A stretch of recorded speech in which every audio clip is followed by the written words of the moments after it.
Parliamo della sua attività, la Commissione Attività Produttive, ecco, cosa c'è in pentola per lo sviluppo e una rinascita di un territorio siciliano, in particolare per le imprese che in questo momento la Sicilia, il territorio, sta attraversando un grave momento di crisi? Ma guardi, innanzitutto le posso dire che martedì della scorsa settimana una cosa molto importante che come vicepresidente della Commissione Attività Produttive, su cui ho lavorato per 2 mesi e mezzo, è il disegno di legge sulla pesca che abbiamo presentato già in Commissione e quindi andrà in discussione in queste settimane. Ed è da 20 anni che dal punto di vista normativo la pesca nel Mediterraneo non veniva appunto normata, e quindi questo per me già è un fattore molto importante. Poi per quanto riguarda, diciamo, tutte le altre attività ci stiamo muovendo anche sulla vendita dei prodotti agricoli, stiamo facendo tutta una serie di lavori che sono dei disegni di legge importanti.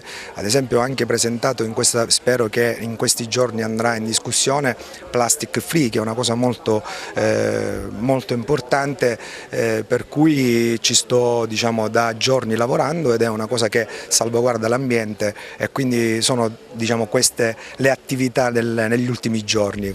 Lei è anche un componente del PD, ecco, gli equilibri nuovi dove porteranno il PD anche in un futuro percorso politico, anche di alleanze? Si parla di un'alleanza addirittura con la nuova formazione politica di Berlusconi da parte di Renzi.